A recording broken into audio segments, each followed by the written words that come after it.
Boa tarde para todo mundo. Muito obrigada por estar todo mundo aqui, né? Muito legal. Queria agradecer à comissão pelo convite. Muito bacana estar numa mesa com muita gente bacana. E eu sou a Grazi, eu sou do terceiro ano da filosofia. E hoje vou mediar essa mesa, a primeira mesa, né, da quinzena de pesquisa e ensino de filosofia. A mesa chama Filosofia Política e Teoria Feminista. Que vai apresentar hoje a gente combinou uma ordem aqui. Primeiro vai ser a apresentação da Bruna Mello, com o título de Uma leitura materialista do pensamento feminista de Simone de Beauvoir. Depois a gente vai passar para a apresentação da Cristiele, a teoria bidimensional da justiça em Nancy Fraser. E depois passo a palavra para o Zé, para a apresentação dele com o título de Liberdade e Punição na Filosofia Abolicionista de Angela Davis. Queria agradecer de novo pela presença de todas, e muito bacana estar aqui, muita gente bacana apresentando um evento tão importante, né, nesse primeiro dia, para a gente começar com gás, assim, nessa mesa muito bacana. Primeiro, então eu já vou passar, antes de passar para as apresentações, só queria também divulgar o resto do evento, que começou hoje, mas vai até dia 24, com muita palestra bacana, os minicursos e as mesas, que é sempre uma oportunidade muito interessante para a gente ver o que está sendo produzido, né, em casa, na nossa universidade. E hoje, inclusive, tem uma mesa, deixa eu conferir a hora, às 6, só um segundo, das 6 às 7h30, como a filosofia pode ajudar a distinguir ciência da pseudociência, com o Marco Rufino e o Pedro Merlucci, hoje, novamente, das 6 às 7h30. E amanhã também vamos continuar as apresentações, as mesas de pesquisas. E também a transmissão no YouTube. Dá um oi para todo mundo que está vendo a gente por todas as plataformas. E vou passar a palavra para a Bruna, só falar um pouquinho. A Bruna é graduanda, né? E da nossa filosofia da Unicamp, que entrou em 2016, já está fazendo pesquisa em Beauvoir há algum tempo, né? E passo a palavra para você, Bruno. E boa mesa para todo mundo, que a gente saia daqui sempre melhor do que entramos. Vai que é tua, Bruno. Ok. Deixa eu só colocar para apresentar. Tenho dificuldades, mas vamos lá. Eu tenho que escolher tela inteira, uma janela. Como que é isso? É a janela que você vai... É uma janela, né? No caso. Ok.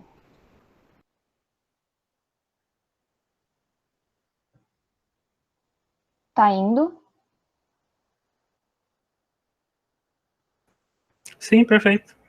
Ok. Então, começar aqui.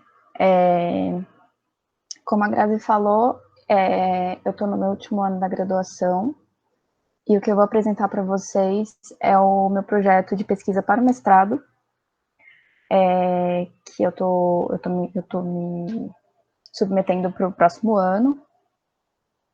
E essa pesquisa, ela surge como um resultado de duas pesquisas que eu fiz de iniciação científica na graduação, as duas sobre Beauvoir. Resumidamente, assim, na primeira pesquisa, eu me concentrei no conceito de situação, que é um conceito beauvoiriano muito importante para entender a teoria da opressão, do Beauvoir. E depois, como eu quis fazer uma espécie de continuação, eu quis trabalhar com a relação entre o conceito de situação e o conceito de ambiguidade, que também é um conceito dela. Então, eu cheguei aqui nessa leitura materialista do pensamento da Beauvoir,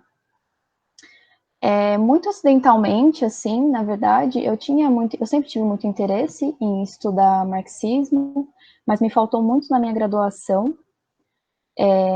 Não tive nenhuma disciplina sobre, então eu tive que dar conta, assim, de um estudo por fora nesses últimos tempos, e foi aí que eu percebi o quanto o marxismo é importante para compreender o pensamento da Beauvoir, né, e de que forma ela é influenciada durante não só o segundo sexo, mas durante toda a trajetória dela. E é isso um pouco do que eu quero mostrar nessa pesquisa. Então, assim, deixa eu ver se já consigo... já vou começar para não ficar muito extenso também minha apresentação. Eu vou ler aqui para vocês o resumo do meu projeto de pesquisa, que faz parte lá do resumo que vocês enviaram no caderno de resumos. Só que lá tem mais coisa que eu acabei colocando, porque foi pedido, mas a princípio esse é o resumo da minha pesquisa. E é o seguinte: nesta pesquisa, que é uma continuação de 2 iniciações científicas realizadas com bolsa IPIC-CNPq, proponho percorrer a trajetória do pensamento de Simone de Beauvoir a partir do diálogo explícito com Marx, com o objetivo de compreender em que medida o materialismo histórico dialético constitui progressivamente o pensamento feminista beauvoiriano por meio dos conceitos de situação e ambiguidade. Então, eu estou trazendo, né, as 2 pesquisas que eu fiz para esse encaixe, né, pensar esses 2 conceitos, de que forma eles contribuem para essa leitura que eu estou propondo. Então, de início, eu vou apresentar a influência da tradução inglesa deturpada do segundo sexo, realizada pelo Howard Parsley, para a interpretação estadunidense dominante da obra, que contribuiu para o ocultamento das bases materialistas do pensamento feminista da Beauvoir. Em seguida, apresentarei as críticas de Beauvoir ao marxismo tradicional, elaboradas na fase jovem de seu pensamento, nas obras Moral da Ambiguidade e O Segundo Sexo. Meu interesse aqui é estabelecer a distinção necessária entre a interpretação do materialismo pelo marxismo tradicional e a interpretação que Beauvoir faz do materialismo, a fim de explicitar de que modo o método histórico dialético fundamenta os conceitos beauvoirianos de situação e ambiguidade. Por fim, para demonstrar que o materialismo é uma base fundamental do pensamento feminista beauvoiriano, apresentarei a influência do método histórico dialético para a constituição da teoria da opressão beauvoiriana em Um Segundo Sexo e nos artigos feministas posteriores, reunidos no recém-publicado volume Feminist Writings da coletânea de artigos The Beauvoir Series, que constitui a fase madura de seu pensamento. Então, 2 coisas. A primeira então, eu estou propondo 3 etapas para essa minha pesquisa, e eu já vou explicar por que eu decidi trabalhar com essas 3 etapas. A segunda coisa como vocês podem perceber aqui já no resumo, eu estou dividindo a minha pesquisa, não só a minha pesquisa, né, mas de uma forma geral, estou dividindo o pensamento da Beauvoir em 2 fases. Né? É isso que eu consegui entender quando eu precisei fazer esse recorte do materialismo na Beauvoir, que foi o que eu chamei de fase jovem, do pensamento dela, que daí inclui O Segundo Sexo e mais ou menos os escritos dela até os anos 60, 70, mais ou menos, e a fase madura do pensamento dela, que constitui, então, os artigos feministas posteriores, e daí, nessa época, ela não chegou a escrever obras feministas, ela, acho que, se não me engano, publicou algumas obras, mas não eram filosóficas, e daí é muito tomado, o pessoal costuma tomar muito a Beauvoir como uma pensadora que escreveu uma obra única sobre o tema, só que ela escreveu diversos artigos sobre feminismo posteriormente, e daí você consegue sentir o amadurecimento que teve o pensamento dela, né, como uma trajetória mesmo, e também é isso que eu estou propondo, né, então, analisar a trajetória do pensamento dela, e não só o segundo sexo, né, não tomar as afirmações dela no segundo sexo, como as afirmações dela de toda a vida, né, ela mudou algumas opiniões, e isso é muito interessante de observar, principalmente quando a gente faz essa leitura materialista, porque ela vai, é uma coisa que eu também vou mostrar, ela vai se tornando cada vez mais materialista, a ponto dela se tornar uma das representantes do materialismo, do feminismo materialista francês. Então, isso também vai fazer parte da minha pesquisa, né, então mostrar essa trajetória, e é importante. Então, qual é o problema que mobiliza essa minha pesquisa? Existe uma leitura estadunidense dominante do pensamento beauvoiriano, que possui uma tendência em desconsiderar as bases materialistas do pensamento da Beauvoir, o que, de acordo comigo, né, de acordo com o que eu estou propondo, contribui para o apagamento da Beauvoir como uma pensadora de suas próprias convicções.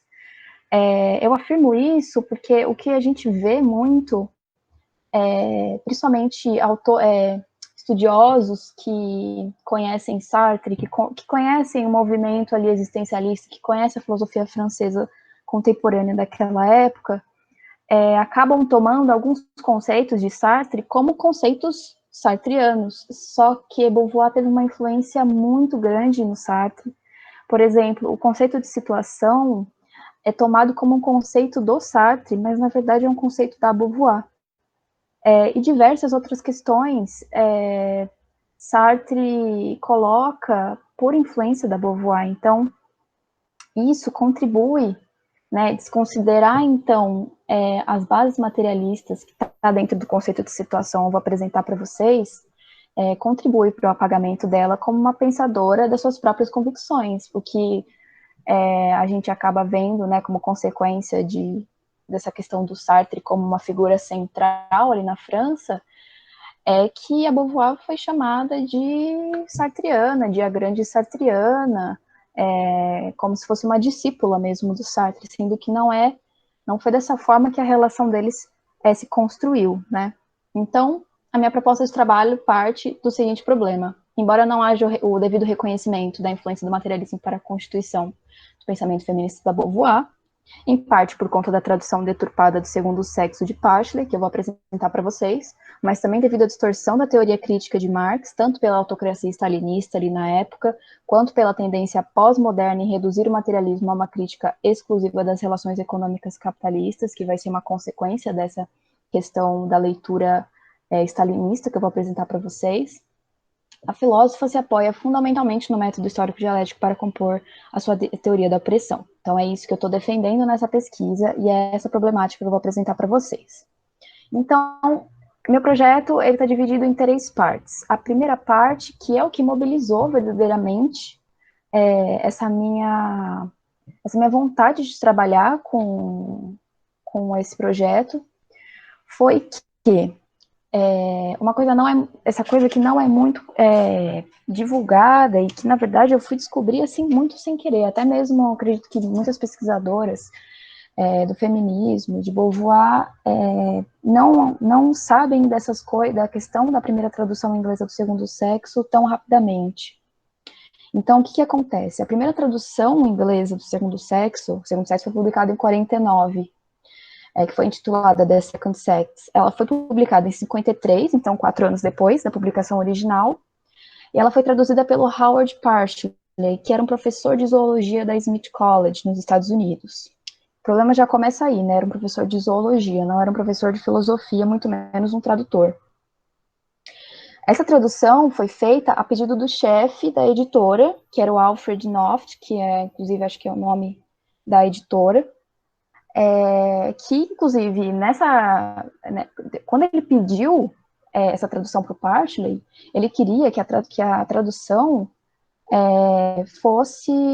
que o texto fosse suprimido, porque era um texto muito grande, um texto de quase 1000 páginas. De acordo com ele, os estadunidenses não iam se interessar por ler tantas páginas. Ele disse, inclusive, que a Beauvoir certamente sofria de uma diarreia verbal, né, de tanto que ela escreveu. E aí, a pedido dele, então, Pashley realizou uma tradução absurdamente deturpada da obra. Ele não só omitiu 10% da obra, cerca de 10%, fez vários cortes, assim, muito complicados, mas ele também, e assim, dessas omissões, uma que eu destaco aqui para vocês, que é importante para mim, ele omitiu as referências da Beauvoir à cultura russa e ao socialismo, né, uma coisa que prejudica essa leitura que eu estou propondo, e é isso que eu estou reivindicando. Ele não só omitiu, então, quase 10% da obra, como ele traduziu muito mal conceitos filosóficos que são fundamentais para compreender o texto da Beauvoir. Então, por exemplo, Réalité humaine, né, realidade humana, foi traduzido como The Nature of Man, a natureza do homem, dando essa impressão de uma questão essencialista e não existencialista, complicando demais a interpretação. Situation, que é o conceito de situação, um dos conceitos fundamentais aqui para minha pesquisa, foi apagado, sabe? Foi traduzido de uma forma muito lateral, que não deu a entender que situação era um conceito-chave. Alienação, que é alienação, e que Beauvoir trouxe do Hegel, foi traduzido de diversas formas, né? Então acabou deixando o texto muito instável, não dava para perceber a importância do conceito de alienação, que também é muito importante. Experience vécue, que é a experiência vivida, foi traduzido como Woman's Life Today, a vida das mulheres hoje, sendo que experiência vivida não tem nada a ver com a experiência, com a vida das mulheres hoje. Também tem aqui um pouco de uma essencialização, né, da questão. E o problema? Qual o problema dessa tradução? Essa tradução, ela foi lida e estudada por pesquisadores, e não só por pesquisadores, né, mas pessoas interessadas, não acadêmicos, que queriam ler a obra. Ela foi lida e estudada durante quase 60 anos, o que acaba cristalizando uma leitura errônea do pensamento feminista da Beauvoir, que perdura até hoje, infelizmente, porque nos Estados Unidos a gente tem muitos artigos de estudiosas que se basearam na tradução do Partley, trazendo uma leitura problemática. E aí o que eu acrescento para vocês, que é chocante, é que uma segunda e decente tradução inglesa do Segundo Sexo só foi publicada nos Estados Unidos em 2012. Então, são quase 60 anos de uma tradução horrorosa, que com certeza prejudica não só as estudiosas dos Estados Unidos, mas todos os leitores dessa tradução, né? A gente, assim, por sorte aqui no Brasil, a gente teve uma tradução muito boa que veio direto do francês. Mas, de todo modo, como a gente não tem muito material aqui para leitura de artigos, a gente acaba trazendo para nossas bibliografias, eu principalmente, materiais ingleses, materiais estadunidenses, e daí muitos deles são influenciados por essa tradução ruim, porque foram 60 anos, né? Um exemplo para vocês que eu vou dar, que é um exemplo muito forte, é a Butler. A Butler usa essa tradução do Segundo Sexo, do Partley. E ela tem um artigo muito importante, muito interessante sobre a Beauvoir, mas que é baseado na tradução do Partley, não numa tradução adequada. Então, é realmente muito complicado. E a Beauvoir, nessa época da tradução, ela estava de acordo com uma publicação inglesa do texto não integral, só que contanto que ela aprovasse as alterações. Só que muito do que foi publicado não foi debatido com ela. Além disso, o pedido que a autora fez para que houvesse um prefácio que anunciasse que o texto não era integral foi recusado. Então, com isso, a Beauvoir ela corta suas relações com essa editora, mas de todo modo o texto é publicado e usado durante quase 60 anos.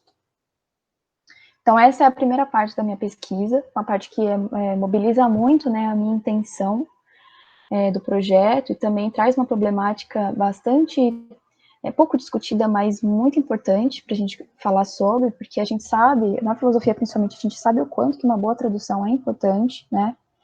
Então, uma tradução ruim, além de não mostrar o que realmente o autor queria dizer, pode trazer consequências catastróficas para uma interpretação, para uma tradição de leitura. Então, é realmente isso que eu quero mobilizar. Agora, na segunda parte da minha pesquisa, eu quero apresentar as críticas da Beauvoir ao marxismo tradicional.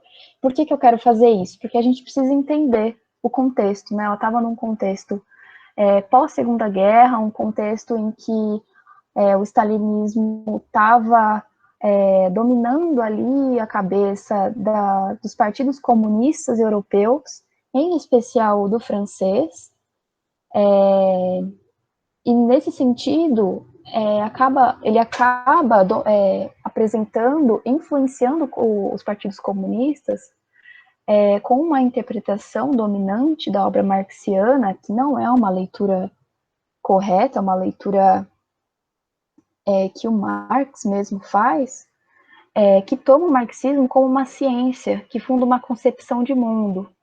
Então, esse marxismo, ele parte das determinações econômicas e viceja uma percepção evolucionista do processo social. É contra essa perspectiva economicista do marxismo que a Beauvoir se colocará. E é muito interessante e muito importante saber disso, porque para também entender que a Beauvoir ela não está reproduzindo uma leitura marxista dos stalinistas, do Partido Comunista, dos partidos comunistas da época. Era uma leitura que era muito mais próxima de Marx do que essa leitura stalinista. Essa leitura stalinista, na verdade, deturpava, né, a obra marxiana, porque Em nenhum momento o Marx coloca a economia como uma determinante central, né? A partir de uma perspectiva economicista, nesse sentido, né? Então, o que acontece? No momento da publicação do Segundo Sexo, os comunistas franceses, eles não apoiaram as reivindicações da Beauvoir em 49. Por quê? Porque eles acreditavam que a conquista do socialismo extinguiria o patriarcalismo, resolvendo automaticamente o problema da opressão das mulheres, né? Nesse sentido, essa pressão evolucionista do processo social que eu apresentei para vocês. Só que Beauvoir não estava nem um pouco concordando com isso, não é? Por mais que ela concorde com a ideia socialista, para ela, não é só o socialismo que vai alterar o problema da opressão das mulheres, né? A gente precisa de uma investigação precisa sobre o problema das mulheres. A gente não tem que esperar o socialismo acontecer e esperar a magia acontecer, porque isso não vai acontecer de forma nenhuma. E aí, com essa distorção, então, da teoria crítica do Marx, que a autocracia stalinista fazia, isso rendeu uma interpretação dominante do pensamento da Beauvoir, e nos Estados Unidos principalmente, e assim, evidentemente, por conta disso, não pareceu interessante para a crítica estadunidense reunir e traduzir os textos feministas da fase madura do pensamento da Beauvoir, que são marcados pelo engajamento feminista materialista. Né? Se não foi interessante para a tradução do Partney colocar as referências ao socialismo, Beauvoir não era nem tomada como uma socialista, né? Só que, na verdade, era uma interpretação muito errada, né? Então, a terceira parte da minha pesquisa, que é a parte, então, que eu apresento a influência do método histórico dialético para Beauvoir. Vou rapidinho aqui, porque também já está acabando. O que eu apresento nessa parte, o que eu pretendo apresentar nessa parte, que o pensamento da Beauvoir, como eu já falei para vocês, ele não se encerra no segundo sexo, né? Os artigos feministas posteriores, que aqui no Brasil, por exemplo, são totalmente desconhecidos, e que nos Estados Unidos só foi publicado a coletânea desses artigos posteriores, que são bastante materialistas, só em 2015, são extremamente importantes para entender, assim como o segundo sexo, né? A gente tem que tomar, então, o feminismo da Beauvoir não como só o segundo sexo, mas como uma trajetória. E uma coisinha só, um detalhe para vocês, que eu acho interessante colocar, é que a Beauvoir, como uma das principais representantes do surgimento do feminismo materialista francês nos anos 70, ela foi também, além da fundadora, a editora-chefe de uma revista feminista materialista na época, chamada Nouvelle Question Féministe, até a sua morte, em 86, e essa revista, tradicionalmente materialista, ela existe até hoje, né? Isso é bastante interessante de notar, né? O quanto essa revista perdura até hoje e é importante para... É uma grande representante do feminismo francês. Então, só para finalizar, eu quero apresentar para vocês, então, agora, de que forma que eu quero trabalhar esses dois conceitos da Beauvoir, né? O conceito de situação de ambiguidade. E é nesse sentido que eu vou apresentar para vocês a influência do método histórico dialético. Para Beauvoir, existe uma dimensão natural no ser humano, mas a natureza humana, ela só tem significado dentro da dimensão histórica. O que constitui a relação de opressão entre os sexos não é a diferença que naturalmente existe, mas a desigualdade que é construída artificialmente. Então, de acordo com a Beauvoir, a realidade humana, ela é ambígua na medida em que ela é constituída em dualidade, tanto pelo seu caráter imanente, pela facticidade, pela materialidade, quanto pelo seu caráter transcendente, né, pela liberdade, pela consciência. A gente também pode fazer uma comparação corpo e mente aqui, né, como uma constituição dialética de uma para outra. Então, o conceito de ambiguidade, ele extingue essa concepção de alteridade absoluta entre o homem e a mulher, que a Beauvoir denuncia, né, o homem que se coloca como sujeito e estabelece a mulher como outro, assumindo uma alteridade recíproca, e é isso que ela propõe, né? Essa é a ideia dela de emancipação. Assumir a ambiguidade, né? Assumir essa relação, essa constituição dialética do corpo, né? Do sujeito como corpo, como mente. E é mediante essa concepção de ambiguidade que a Beauvoir fundamenta a questão situacional dos sujeitos.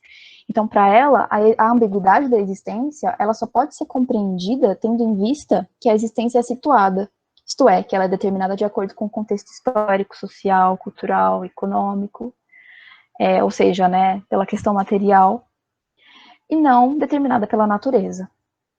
Então, a processualidade dialética dos conceitos de situação e ambiguidade, eles se apresentam na Beauvoir na medida em que o tornar-se mulher demonstra uma construção histórica.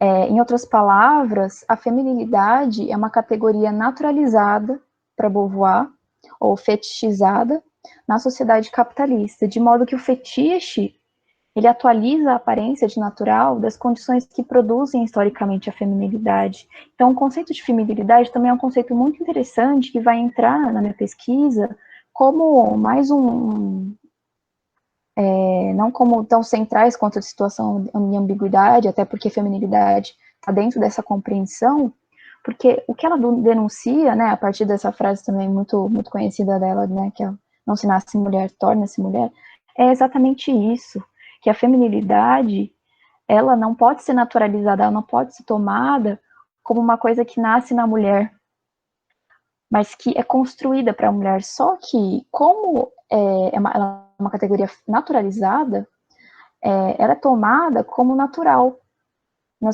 sendo que as condições que produzem ela são históricas, são sociais, culturais, econômicas. Então, é basicamente nesse sentido que eu quero apresentar na minha pesquisa essa leitura materialista desses dois conceitos, que eu acho que são extremamente importantes para compreender esses dois conceitos, que são centrais para compreender a teoria da opressão dela. É basicamente isso que eu proponho na minha pesquisa. Qualquer outra dúvida que vocês tiverem, vocês podem me apresentar. Eu não quis fazer uma coisa muito extensa, também não quis ler, até porque é uma pesquisa que eu ainda não fiz, mas me interessa muito fazer isso exatamente porque o materialismo não é reconhecido na Beauvoir. Beauvoir não é reconhecida como uma pensadora marxista, mas eu defendo que ela deveria ser, sim, e que, na verdade, isso faz parte faz parte da compreensão da teoria dela, que é extremamente importante para a gente entender. E para a gente também entender não só o quanto foi importante essa obra naquela época, mas o quanto daquilo aparece para a gente hoje, né? O quanto que a trajetória dela influencia a nossa relação hoje com essas questões, né?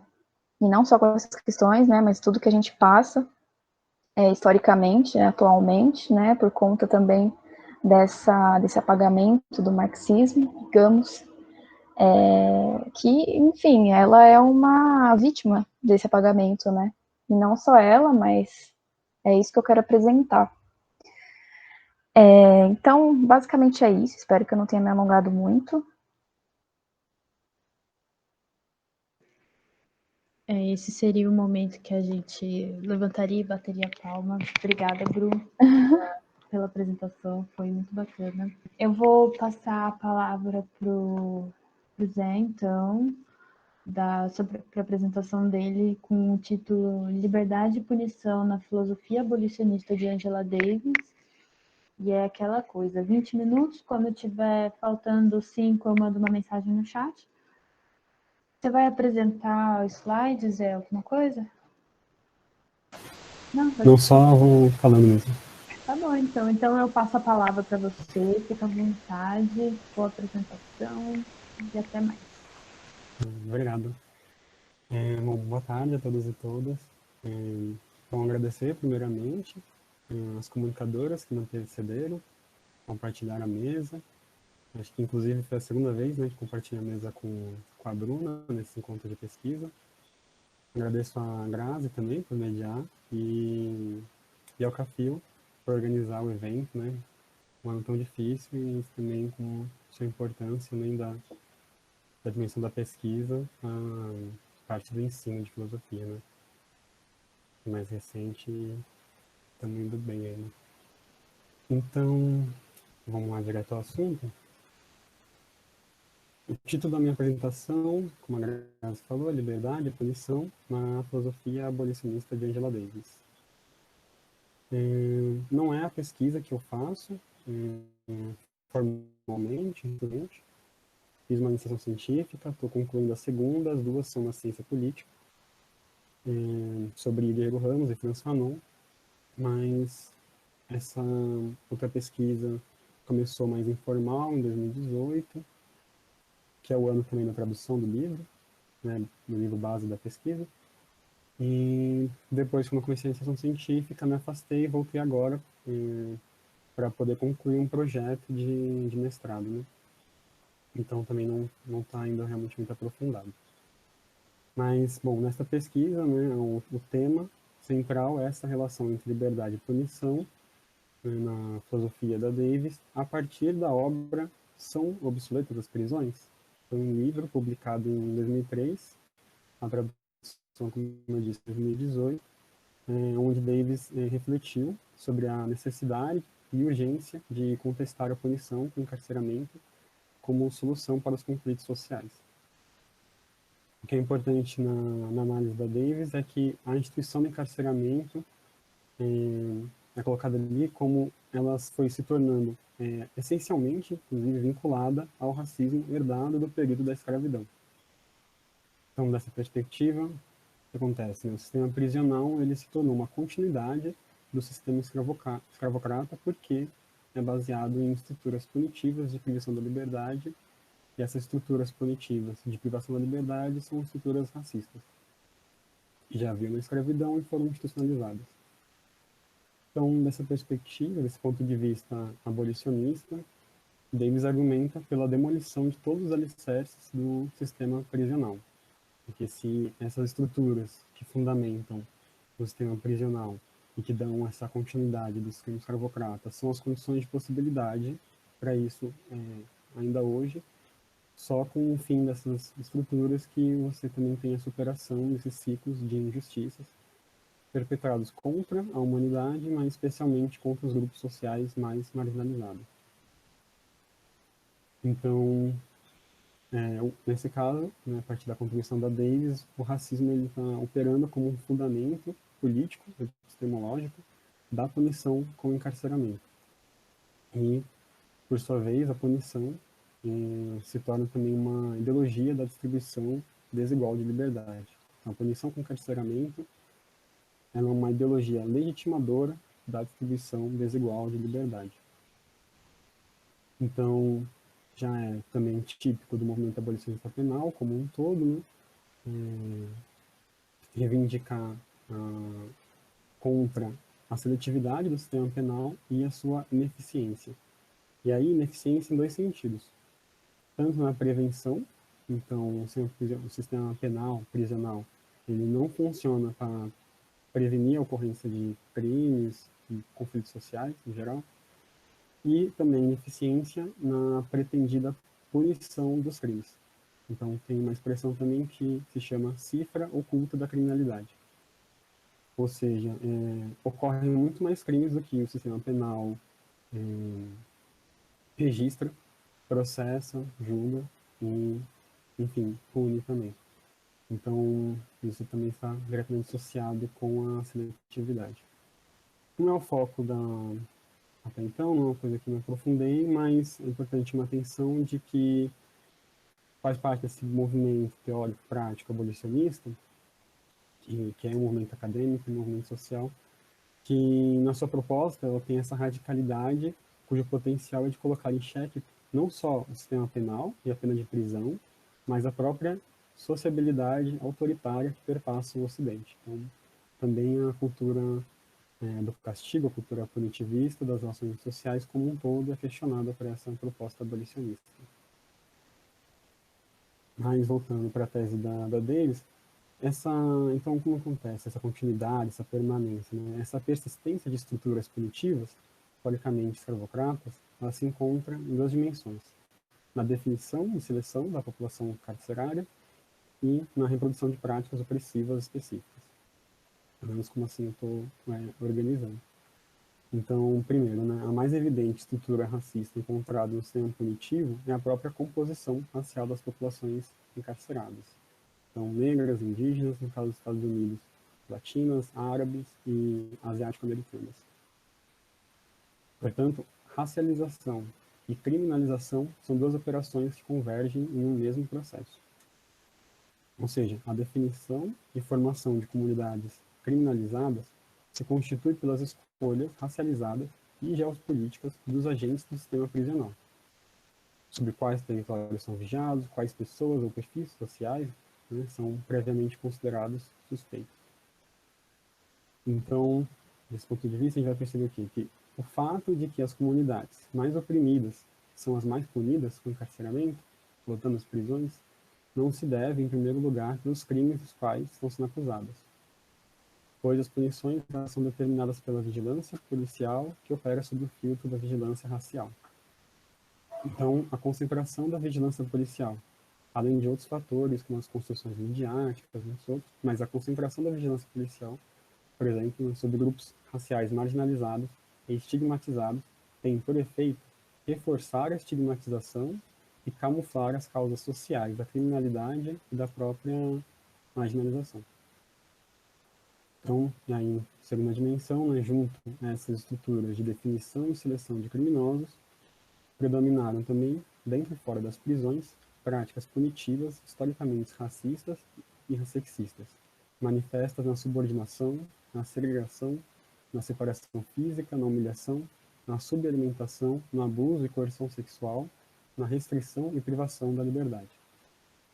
Portanto, são formas de punição transplantadas do tempo da escravidão para o encarceramento, através de punições racistas institucionalizadas no pós-abolição pelo sistema penal prisional. Então, por meio de determinadas instituições legais, mas também apenas culturais, pessoas negras foram marginalizadas, gerando o empobrecimento das suas comunidades e o empobrecimento, por sua vez, gerando a criminalidade. Então, tem dimensões, duas operações ideológicas envolvidas na punição. Uma que é a própria camuflagem da punição. Então, em geral, as pessoas não questionam a eficiência do encarceramento e os motivos para se preservá-lo, por causa da distância física em relação às prisões, junto com certa proximidade imaginária. O encarceramento ele tem um diferencial vantajoso para o capitalismo de esconder a obsolescência, a farsa e o absurdo das prisões, além da sua lucratividade. Bom, e junto a isso, como venho comentando, o racismo possui o efeito de naturalizar quais são as comunidades punidas com encarceramento. Então, bom, enquanto a escravidão foi um regime formal de privação quase absoluta da liberdade de pessoas africanas e seus descendentes na diáspora, a forma contemporânea de encarceramento representa a privação da liberdade, em especial da liberdade negra, sustentada por práticas historicamente escravistas e de desumanização sistemática. Por isso tem uma preocupação, né, na obra da Davis com a liberdade, né, contra a qual o sistema punitivo ele foi rearticulado para garantir que a liberdade fosse restringida ou mesmo suprimida. Então, por isso que também, para interpretar a sua abordagem, a liberdade ela não pode ser entendida de uma perspectiva individualista, né, pois a sua conquista para comunidades marginalizadas se obtém pela luta coletiva de movimentos auto-organizados.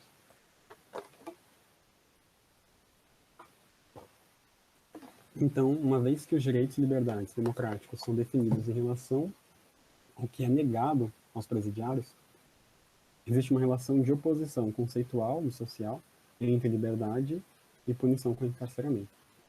Mesmo para as pessoas não encarceradas, a ameaça do encarceramento e as violências que o sistema prisional produz dentro e fora das prisões são outras formas de privação da liberdade.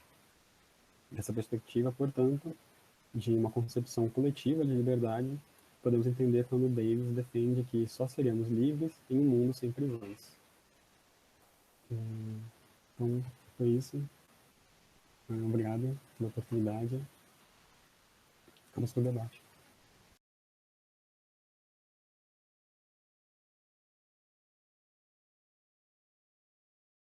Estou sentindo que tá todo mundo querendo conversar mais do que do que ficar se expondo. Eu apoio essa ideia, porque o que foi dito nessa comunicação, assim, é imprescindível para a nossa discussão na filosofia, né? Porque a gente está fazendo, tanto no departamento quanto na universidade, assim.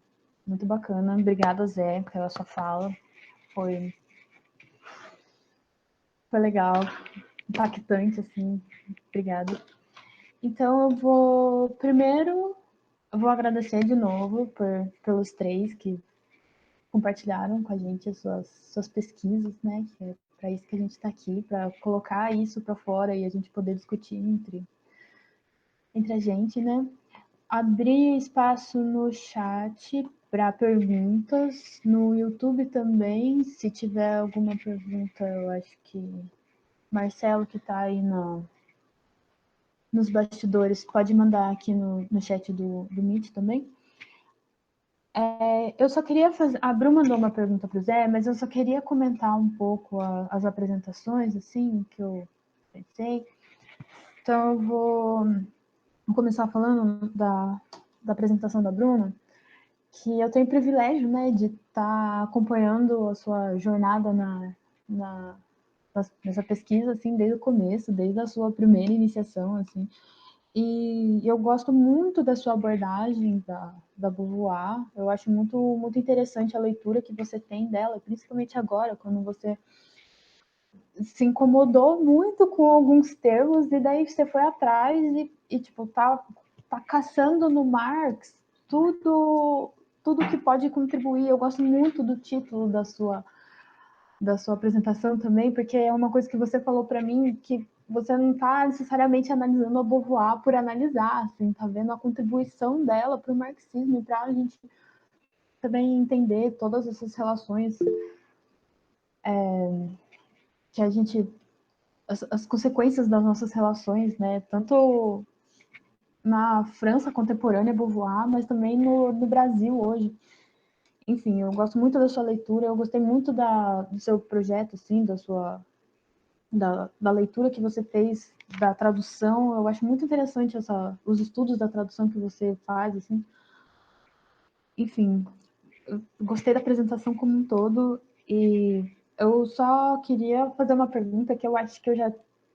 Não é bem uma pergunta, acho que é mais um comentário, assim, uma reflexão que eu também já fiz para você várias vezes, que é como essa noção do gênero, enquanto a questão dessa universalidade da mulher, do gênero mulher, a construção histórica da mulher, como isso se dá, assim, com recortes específicos, tipo um recorte de raça, um recorte de sexualidade. Eu não sei como a Beauvoir aborda isso, mas é que tem muita leitura marxista que critica esse movimento identitário, né, essa falta das pautas identitárias no Marx.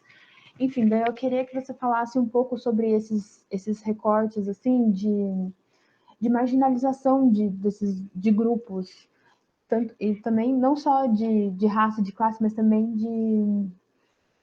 de localização geográfica, por exemplo, porque a Beauvoir está falando das mulheres na França, mas e as mulheres que estavam na Espanha, por exemplo, no século XX, que também teve a situação da Guerra Civil, enfim.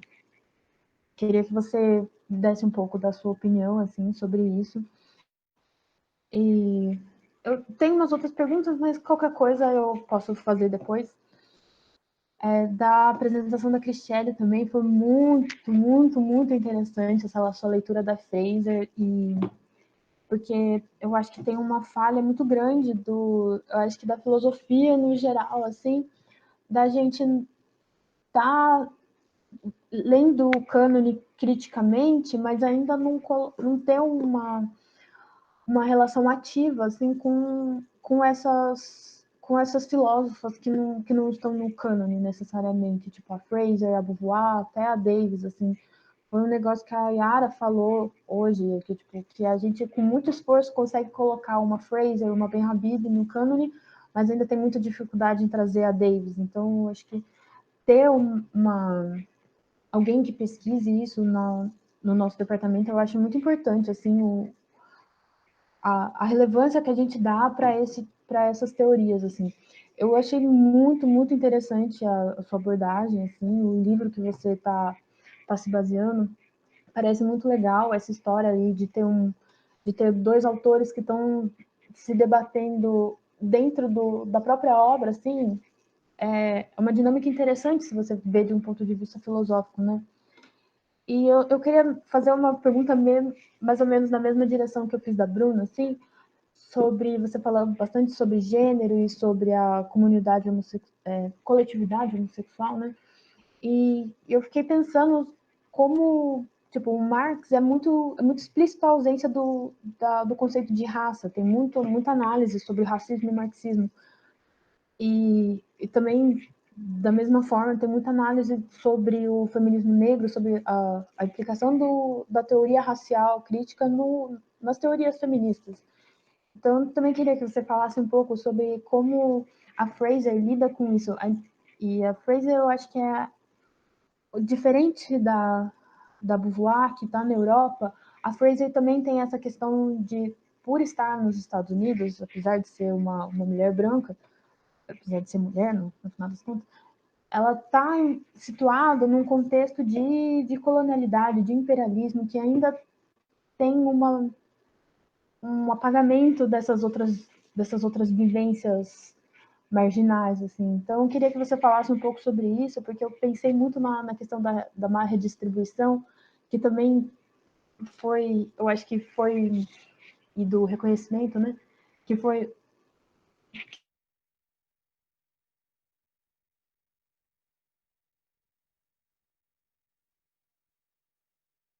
a que falar o pós-abolição também é muito importante, porque não significa necessariamente que a abolição se concretizou de fato, só existe um tempo depois que isso não é...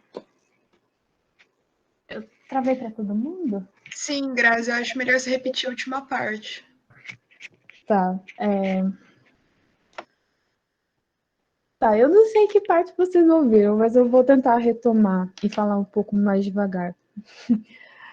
Eu estava pensando nessa questão da má redistribuição, da falta de reconhecimento, que também pode ser vista com esse olhar da Davis, que é essa continuidade da escravidão e dessa permanência da desigualdade. Então, eu queria que você falasse um pouco sobre isso, Cristiane, que eu achei muito interessante tudo, mas eu sempre...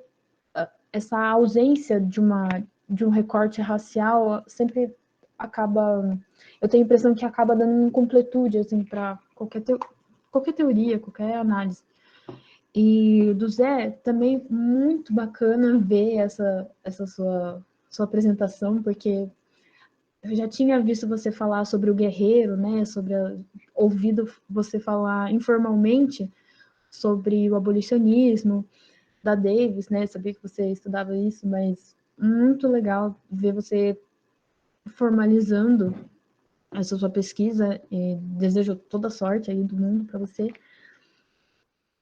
Eu gosto muito da Davis porque ela é muito completa. Quando ela vai analisar a sociedade norte-americana, ela faz isso nas minúcias, assim.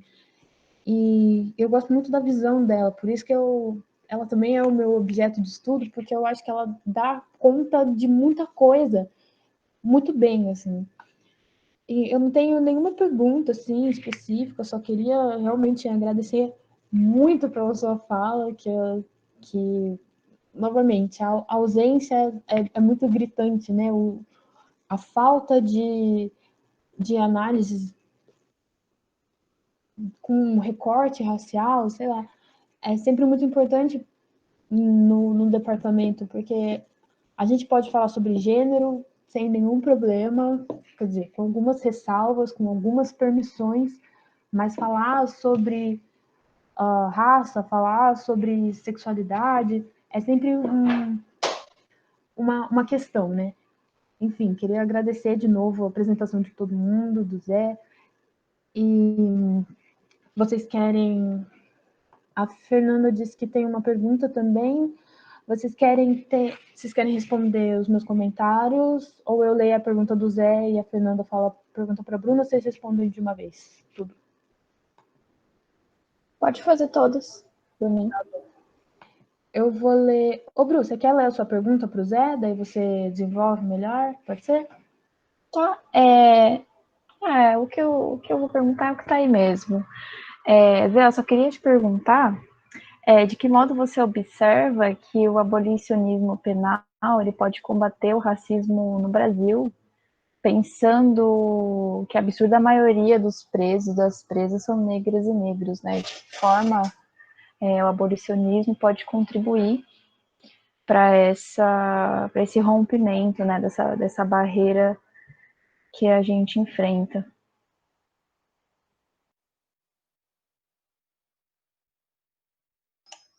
Tá mudo, Grazi. Seu mic. Eu não estava falando nada, não. A Bru já fez a pergunta. Pode fazer a sua também, Fê. Ah, desculpa, é que eu ouvi sua boca se mexendo. Aí eu pensei, pô, será que ela tá falando pro pessoal? Não estava falando nada, não. Minha pergunta é bem simples, na verdade. Atualmente estou fazendo uma disciplina que nega essa perspectiva dualista da realidade, né? Corpo e mente, cultura e natureza, etc.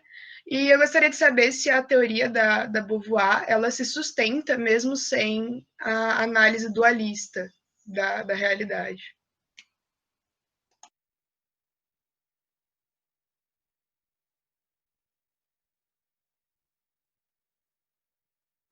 Bom, acho que eu vou começar respondendo a da Grazi, daí depois eu já respondo a sua, Fer.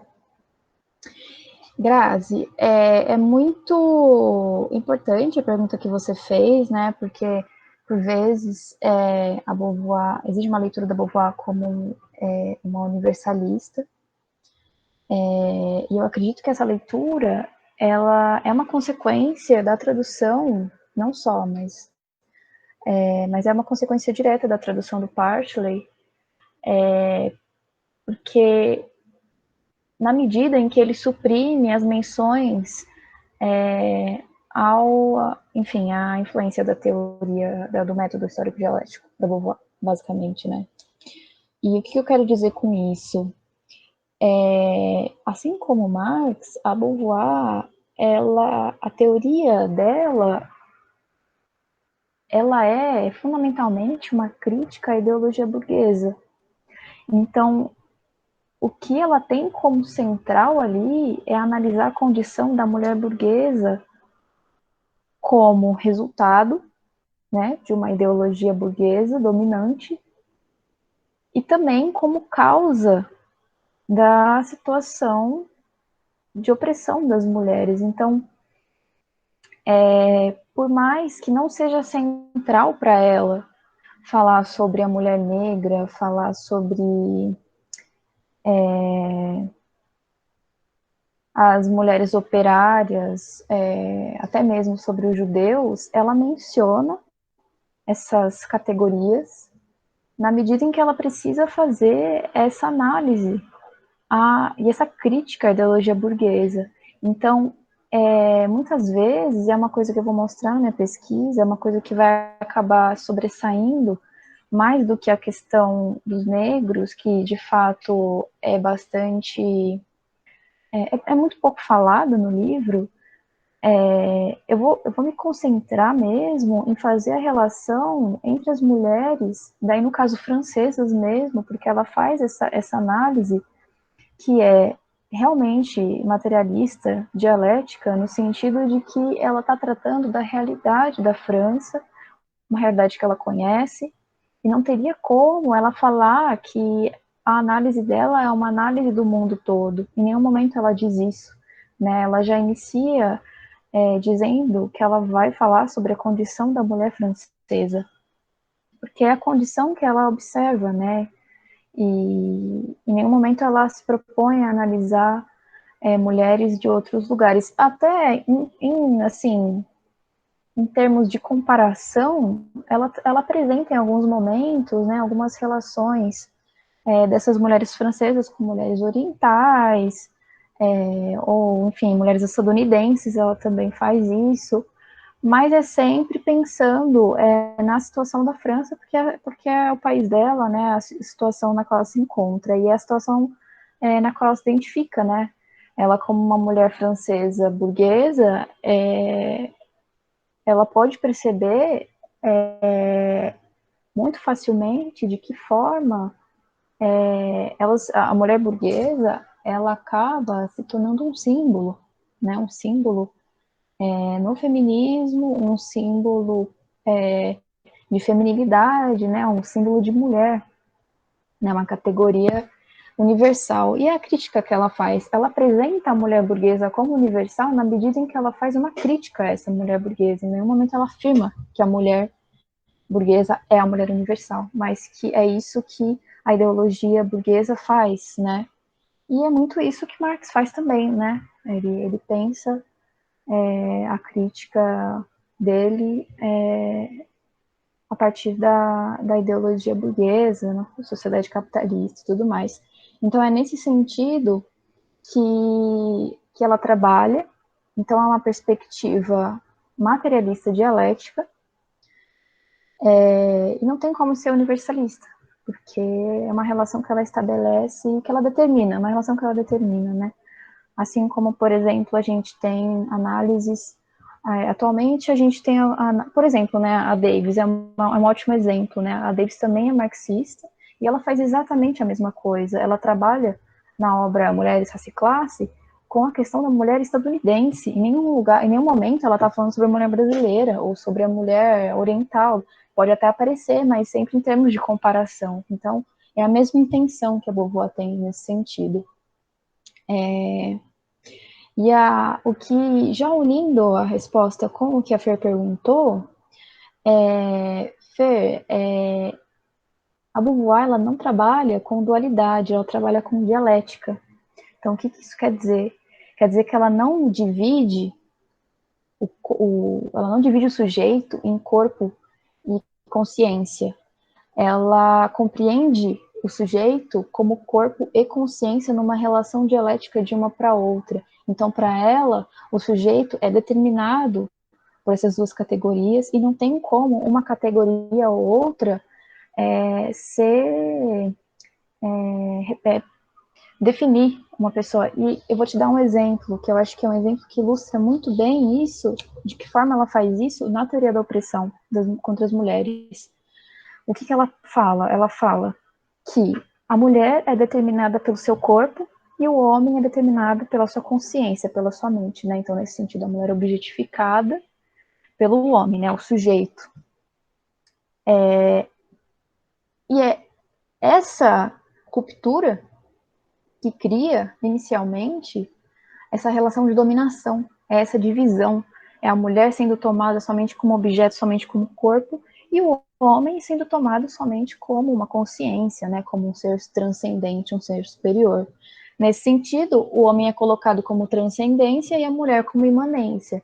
E é exatamente contra essa perspectiva que ela rompe quando ela traz o conceito de ambiguidade, que é quando a gente tem que assumir que os corpos eles são determinados não só pelo corpo e não só pela consciência, mas pelos dois numa relação dialética de uma para outra. Então é nesse sentido que a gente combate essa relação de dominação, essa relação de autoridade absoluta. A gente cria, então, uma relação de autoridade recíproca entre o homem e a mulher quando a gente assume que os corpos, que os sujeitos são constituídos dialeticamente por essas duas categorias e não em dualidade. A dualidade, então, ela tende a dividir essas duas categorias em duas categorias separadas.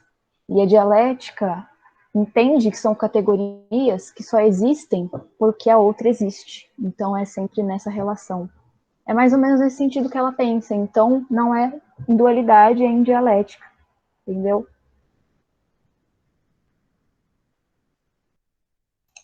Não sei se a Grazi vai querer comentar sobre a sua resposta. Vai querer falar algo, Grazi? Eu ia falar para a Cristiele fazer o comentário dela e a gente faz uma rodada de comentários, depois a gente faz outra de perguntas, pode ser? Daí a Bru fala, depois a Cristiele, depois o Zé, depois a gente faz outra pergunta, pode ser? Você quer perguntar outra coisa, né, Fê? Não, eu só ia complementar mesmo. Eu entendi muito bem a resposta da Bri, muito obrigada. Ia dizer que eu acho que talvez eu tenha me expressado mal, mas não é dualidade nesse sentido de separar, né? O que é consciência, o que é corpo, separar estritamente falando o que é natureza, o que é cultural. Mas a própria, me parece, né? Eu não li a Beauvoir, suposições que eu estou fazendo, né? Eu fiquei bastante interessada pelo tema que você levantou. Mas, assim, linkando com o que eu estou estudando no momento, que é o enativismo, é a perspectiva não de que o sujeito, né, os organismos, mais especificamente falando, são a junção do corpo e da consciência, mas é o corpo enquanto consciência, tipo, de fato não há nem a possibilidade de junção, justamente porque já é uma coisa só. É uma releitura de perspectivas cognitivistas que prevaleceram por muito tempo na história da filosofia, mas a gente pode conversar isso em outro momento também. Obrigado pelo comentário, professor. Foi esclarecedor para completar a pergunta. Cristiane, pode comentar também? Direito de resposta, né?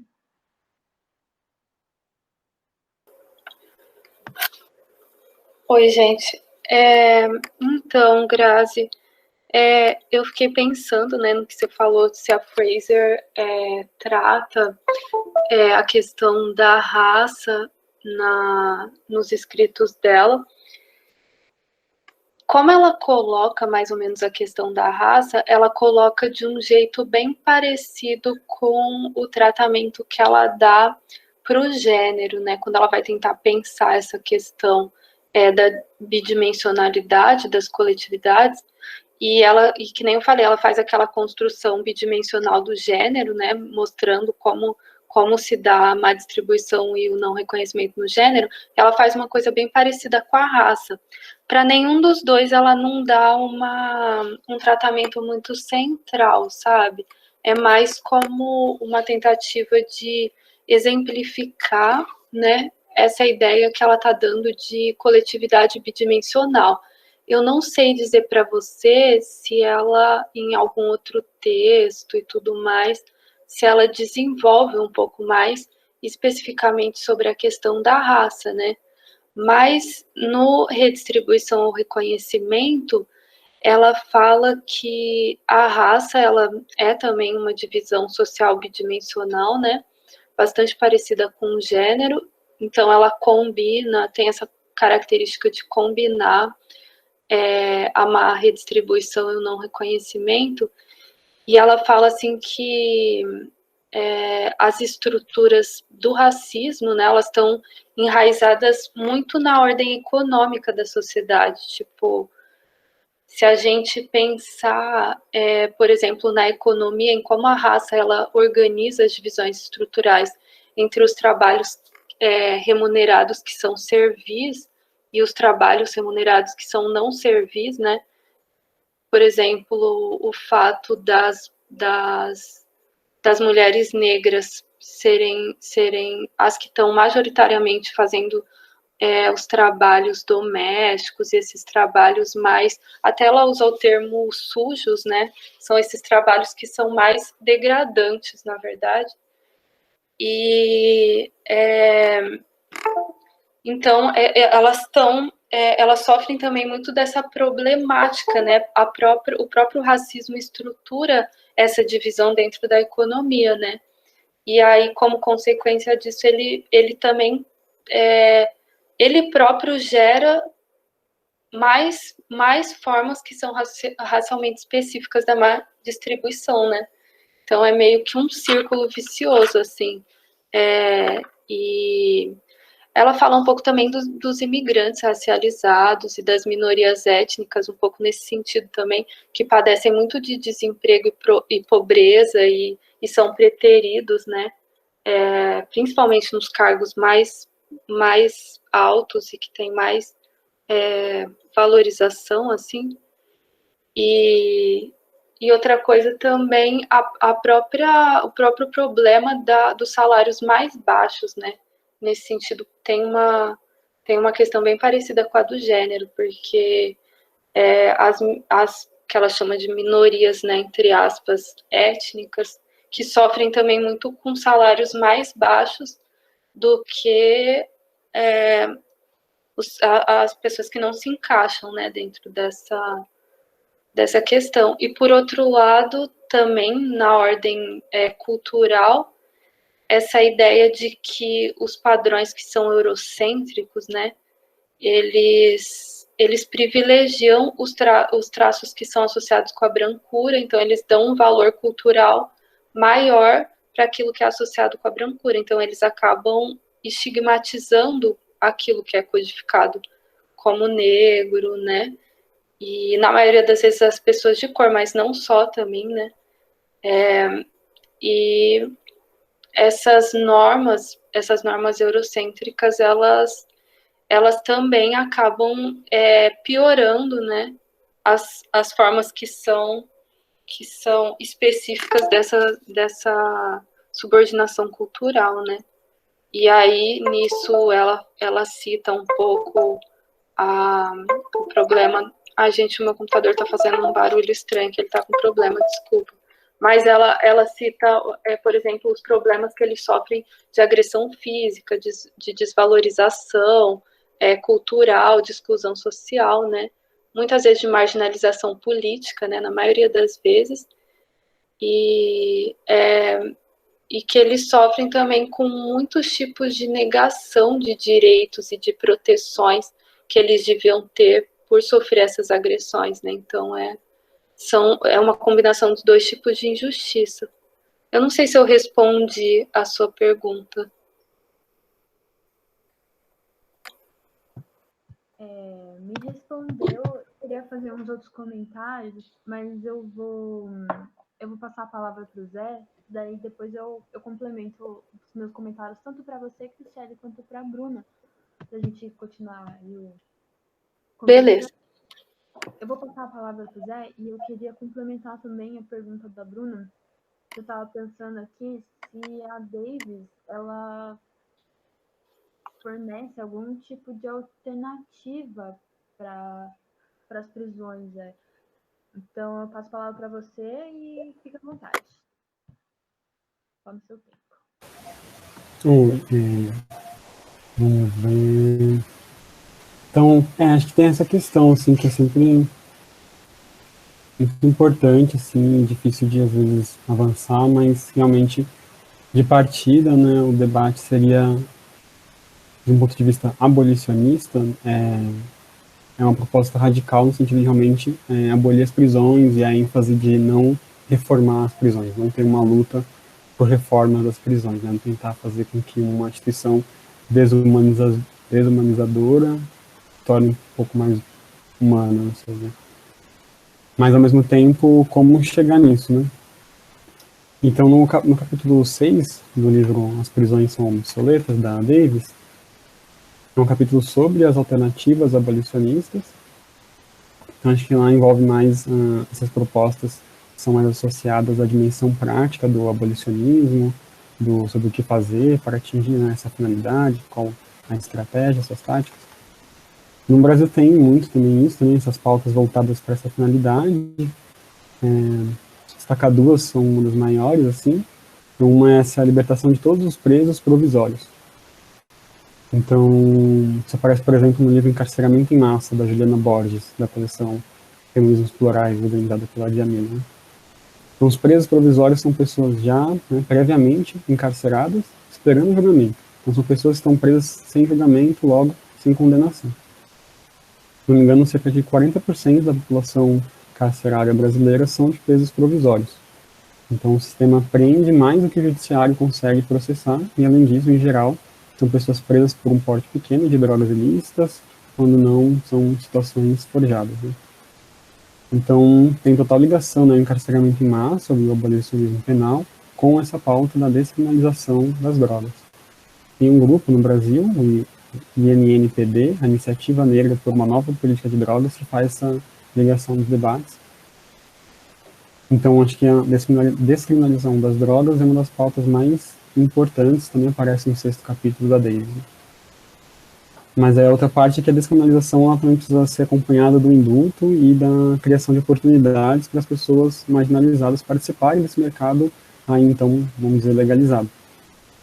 Não, a estrutura de marginalização e produção da criminalidade vai apenas se adaptar à nova realidade, sem realmente transformar e melhorar a qualidade e condições de vida dessas pessoas. Então, recentemente, o estado do Colorado, nos Estados Unidos, 5 anos após a liberação da maconha, houve um indulto, um perdão judicial, para as pessoas encarceradas por porte de posse de pequenas quantidades de drogas. Então, não sei se isso aconteceu em outros lugares, talvez na América Latina, mas sem o indulto, né, depois da descriminalização, as pessoas que tinham sido presas, vamos dizer, então, injustamente pelo judiciário, vão continuar encarceradas e ainda vai estar tendo uma superlotação das prisões. Então, são políticas que se somam nesse movimento antiprisional, de abolição das prisões, né, contra o encarceramento em massa e o genocídio da população negra. Né? Acho que são as duas de maior destaque, assim, que trariam mudanças estruturais, né? A despenalização das drogas acompanhada de políticas, né, afirmativas, né, e de reparação histórica, e também a libertação dos presos provisórios. Né? Eu queria também aproveitar, fazer uma pergunta para a Cristiane, sobre a teoria da Fraser, se o Estado aparece também como um gestor dessa distribuição desigual, né, de tudo, assim, né?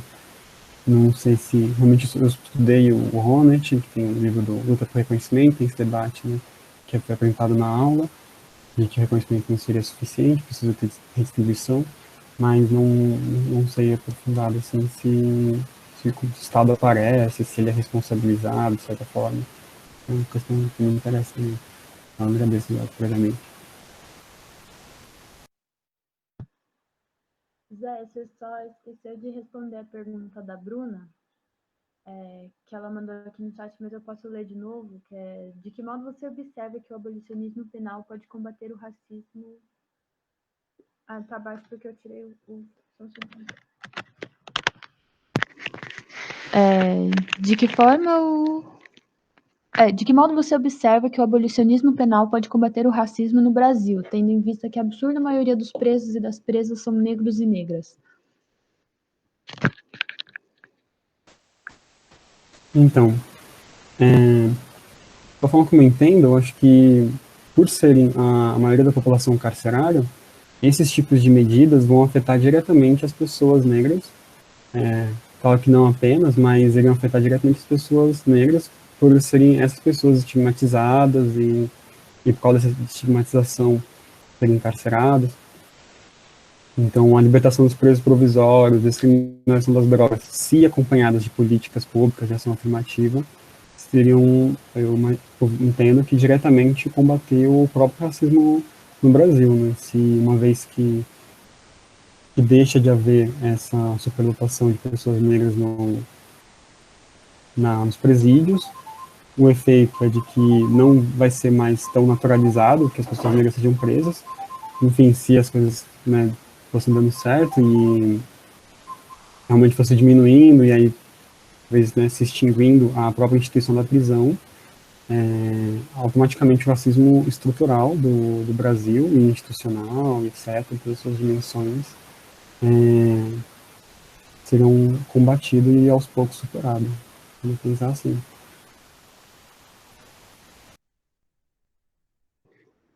Arrasou, Zé. Obrigado pelas respostas. Obrigado a todo mundo pelas respostas, né? Foi muito bacana os comentários. Ninguém mais mandou nenhuma pergunta no chat, então eu vou fazer mais uma rodada de comentários, assim, que meio respondendo a resposta de vocês. Para a Bru, por exemplo, ela só fala, fiquei pensando que a gente realmente já teve essa discussão da Beauvoir, né? Que ela não fala sobre as mulheres negras e outras mulheres, sem ser as mulheres burguesas brancas, mas eu acho que esse exemplo que você deu da Davis, né, por ela ser marxista, ela também tem essa mesma proposta que você está trazendo de contribuir para o marxismo a partir da teoria do próprio Marx, assim, também muito das influências da Davis, por exemplo, o Marcuse, enfim. E eu fiquei pensando que, por exemplo, não existiria burguesia, não existiria mulheres burguesas se não fosse a exploração colonialista, sabe? As colônias na África ou na América, não só da França, mas também de vários países europeus.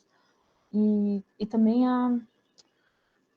além das consequências, né, sociais e culturais, eu acho que a possibilidade da Beauvoir poder pensar, a gente parece que está uma reafirmação de toda a crítica feita ao cânone da história da filosofia ocidental, por exemplo. A gente consegue ler o que Kant falou, por exemplo, porque o Kant não lavava prato, sabe? Ele podia usar do seu tempo para produzir uma teoria, que é mais ou menos... a Beauvoir acaba sendo o reflexo disso. Tipo, ela, apesar dela ser militante pelo movimento das mulheres, tudo mais, ela ainda está inserida nesse contexto de um pensamento, desconstruindo esse pensamento burguês, mas um pensamento burguês que só pode existir por causa da colonização, da exploração do imperialismo por parte de todos os países da Europa, né?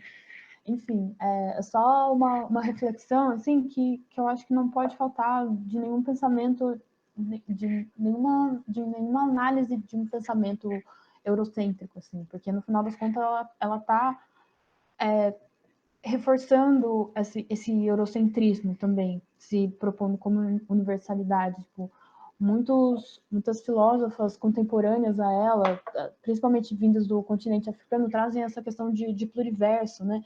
Que permite a existência de uma filosofia da Beauvoir junto com que tem essa ideia de universalidade do conceito mulher, mas também tem essa ideia de múltiplos centros de pensamento que em localizações geográficas que permite pensar numa outra chave para se pensar mulher, por exemplo. Enfim, é só uma reflexão, eu acho que não é uma pergunta assim direta, só uma instigação assim. E eu gostei muito da explicação da Cristiane também, porque eu acho que isso é só o começo de um debate.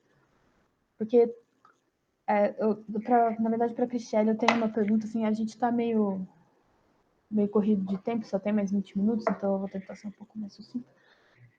Que eu queria que você falasse assim um pouquinho, Cristiane, do sistema político que a Fraser tá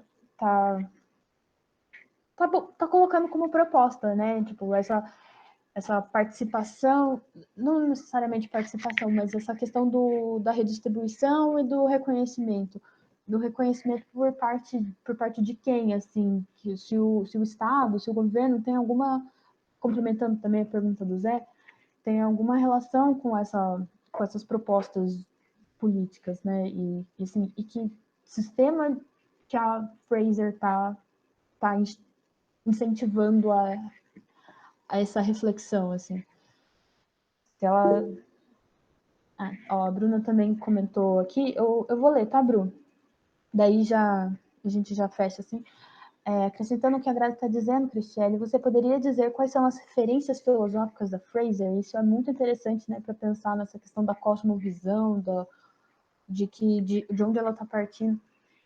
E para o Zé também, eu queria explorar um pouquinho mais essa questão da alternativa, porque eu já li alternativa ao encarceramento em massa, porque eu também já li muito sobre a abolição do direito penal e eu não vou chamar, eu vou falar reforma, mas não é necessariamente isso que eu quero dizer, assim, que é uma reforma do direito civil, que, por exemplo, a questão da criminalização da homofobia, por exemplo, é uma questão tanto para a comunidade LGBT quanto para a comunidade negra, assim, porque todas as questões tanto de violência policial, do sistema policial, de segurança pública no geral, eu acho que tem muita influência tanto dessas comunidades marginalizadas, como a comunidade negra, a comunidade LGBT. Então, eu queria ouvir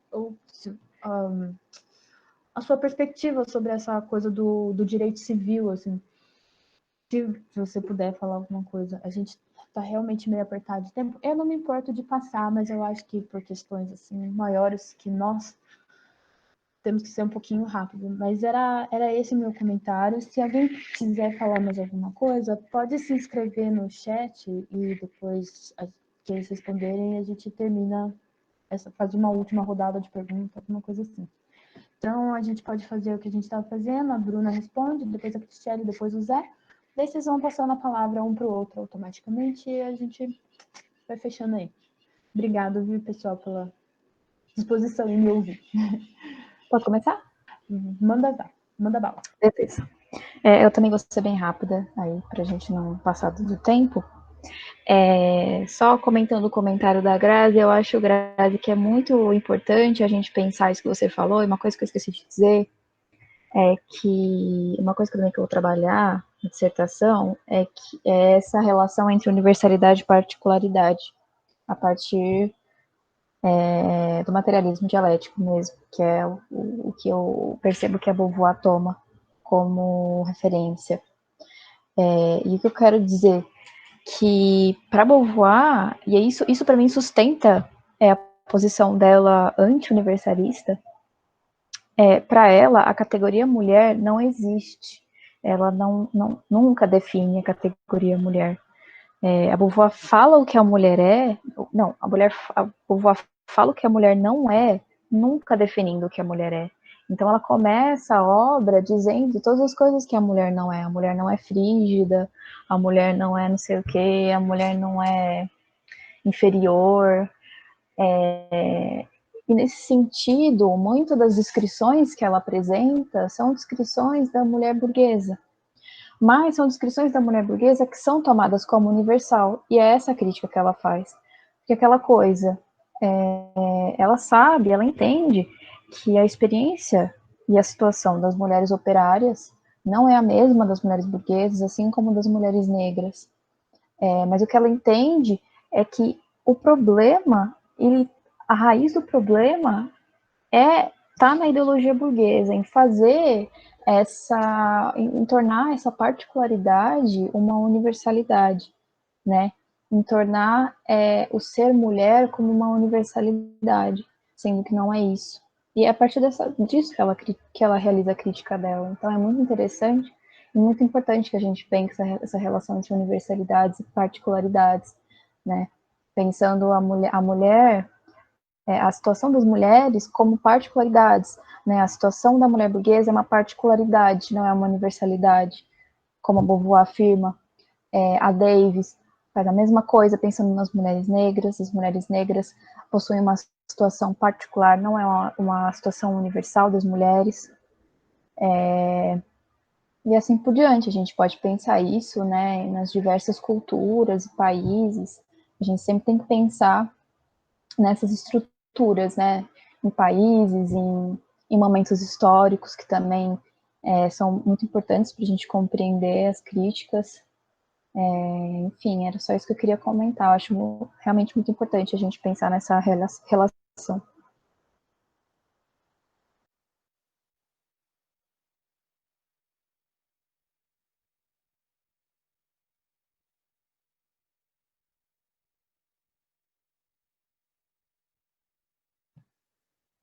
Cristiane, se você estiver por aí e quiser me responder. Acho que eu posso falar, né? Mas eu estava pensando um pouco na pergunta do José e da Grazi, assim, em conjunto. Vou tentar meio que juntar as duas, assim. Eu acho que o Estado, para ela, aparece como o elemento central, assim, para tentar construir essa tentativa de uma distribuição mais justa dos recursos, né? Para tentar sanar a má distribuição, porque para ela ele é, na verdade, a instituição que pode tentar organizar de alguma forma essas tentativas de tentar promover uma redistribuição mais justa dos recursos, né? E a Fraser, assim, o horizonte dela é o socialismo mesmo, é o que ela acredita que seria a resposta para os problemas da má redistribuição, só que ela é bem assim, ela reconhece a dificuldade disso, a dificuldade de realmente chegar nessa perspectiva socialista, e por mais que seja o horizonte dela, ela fala que numa sociedade como a nossa, tipo, com todas essas complexidades das características do capitalismo, até essa própria bidimensionalidade dela, ela fala que isso é uma característica muito específica das mesclas que o capitalismo faz, né? Fazendo uma esfera acabar influenciando na outra. E ela fala um pouco da importância das políticas públicas, tentarem de alguma forma responder a esses problemas, só que sempre com cuidado, porque, que nem eu falei, os problemas por exemplo, de muitas vezes o Estado tentar sanar as dificuldades da má distribuição com políticas que muitas vezes não pensam no reconhecimento, ele pode acabar adicionando, né, o insulto do não reconhecimento para a dimensão da má distribuição e acabar piorando, né, a injustiça social indiretamente. Então, ela fala muito dessa tentativa de enquanto o socialismo não é possível, não é um norte tão próximo assim, da gente tentar colocar essas políticas paulatinamente, sabe? Tentar colocar, mesclar características de redistribuição, de reconhecimento, pensar nessa possibilidade de uma influenciar a outra, sabe? Gerar problemas que ela fala que são problemas não esperados, né? De injustiça por causa disso. É meio assim a ideia dela, eu acho, pelo que eu vi até agora. Não sei se esclareceu muito as dúvidas de vocês, mas é mais isso assim que eu tenho para responder. E sobre, a Bruna perguntou, né, quais são as referências da Fraser. As referências dela são principalmente o Habermas e o Foucault. Ela tenta muito reconstruir a ideia de injustiça de gênero, né, que ela usa como uma das características centrais. Ela coloca a raça também, mas ela começa mais com o gênero para pensar essa questão de justiça. Ela faz isso a partir do trabalho do Habermas, inclusive por causa dele que ela começa a se inserir nesse debate. Até tem um texto dela que chama O que é crítico na teoria crítica, não sei se você já ouviu falar, que é nesse texto que ela começa, apesar dela não tratar diretamente da questão de justiça e não colocar nos termos de redistribuição e reconhecimento ainda, porque esse texto é um pouco anterior, ela tenta fazer uma reconstrução dessa problemática da teoria do Habermas de desconsiderar algumas dimensões, por exemplo, a dimensão do gênero. Então, ela faz uma reconstrução negativa do gênero dentro da teoria dele. E é mais ou menos por aí que ela começa a se inserir no debate sobre redistribuição e reconhecimento, junto com o Honneth, né? Porque o Honneth também tem o Habermas como principal referência teórica, assim. Então, é muito com ele que ela se insere no debate. e com o Foucault também, com as teorias do poder dele. Até esse livro, ela desenvolve em alguns momentos as ideias da teoria do poder do Foucault para pensar principalmente a questão, em como ela enxerga a questão do reconhecimento, mas também um pouco a da redistribuição, mas são as duas principais referências dela, assim.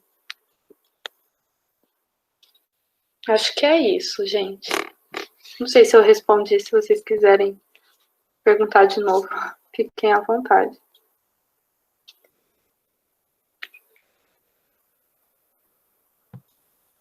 Eu me senti respondida. Obrigada. E passo a palavra para o Zé. Responder também. Então, ligou aqui. Respondendo a pergunta da Grazi, muito importante essa questão. Eu diria que para Davis, acho que devemos tomar esse cuidado com a aprovação de medidas e legislações que são pautadas em mais punição. Quando a gente acaba tirando o foco de instrumentos que fossem, mesmo que estatais, etc., focados mais na prevenção, por exemplo, né, em uma ação cultural e também na distribuição também dos lugares, né, de quem toma as decisões. Então a gente tem um exemplo já, né, das leis contra o preconceito racial e o racismo, das quais ninguém foi preso, se costuma dizer, né, por causa de uma correlação de forças maiores, né. E em nossa própria universidade, uma pessoa negra já foi processada por racismo contra uma pessoa branca. Então, a serviço de quem está o sistema penal? Complicado.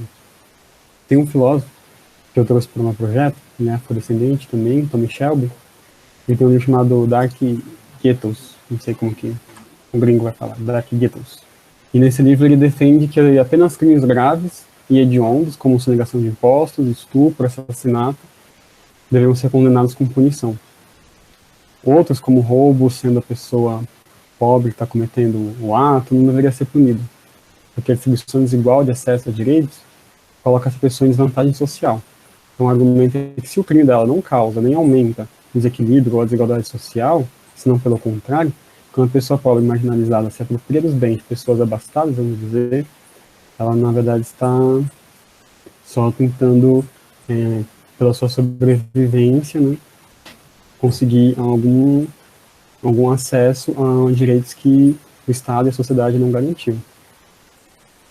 Então, pensando nessas propostas, nessas alternativas abolicionistas, eu penso que pode fazer parte, sim, também reforma, uma reorganização do sistema punitivo, quando elas estão orientadas para minar essa ideologia da punição e focar mais em coisas que realmente seriam mais eficientes mesmo, já que seu objetivo, né, é que as coisas não aconteçam, né.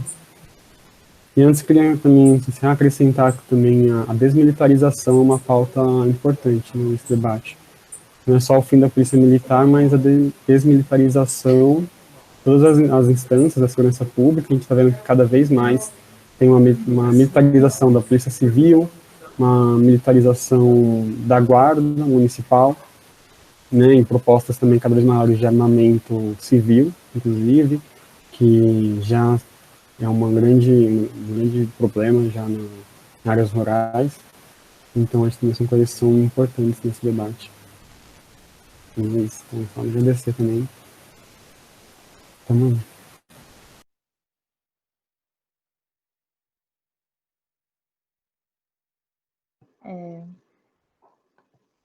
Gente, muito obrigada. Obrigada mesmo pelas respostas.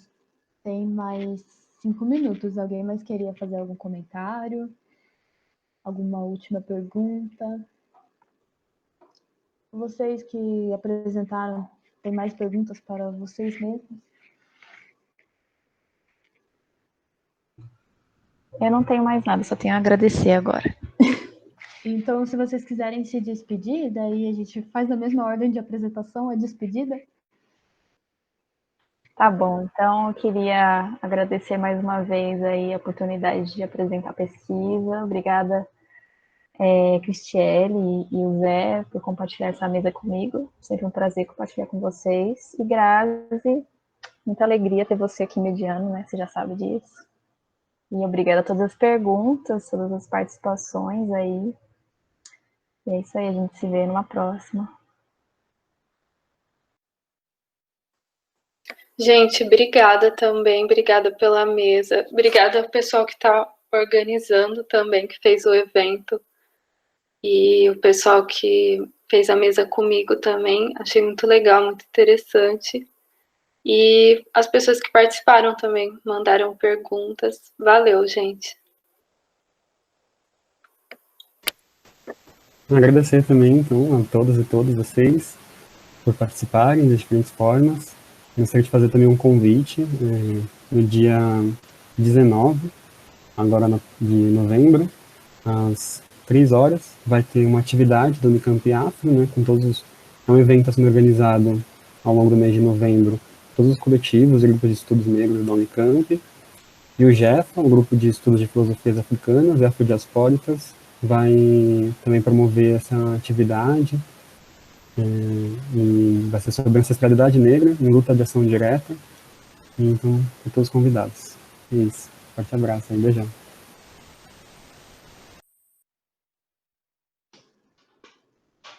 Sim, José, a Rena mandou comentário aqui para mandar para o Cafio, que vai compartilhar e espalhar a palavra, e é isso aí. Também só queria confirmar os agradecimentos, tipo, demais estar aqui, meu. Vocês são... A pesquisa que vocês fazem é, assim, além do conteúdo, sabe? A gente está aqui lutando por pesquisar num momento que, tipo, que a gente não deveria poder pesquisar, lutando, tipo, pesquisar sobre as mulheres, sabe? Num mundo que... numa sociedade que não quer que as mulheres pesquisem sobre mulheres. Enfim. Mas é uma honra estar aqui. Muito obrigada pela presença de todo mundo. Valeu, Fê. Obrigada. Obrigada pela comissão, principalmente a Marcelo, que está aí nos bastidores, fazendo todos os corre de tudo, pela Rena também. Obrigada a todo mundo, pelo Udi, que me mandou a mensagem de estar aqui.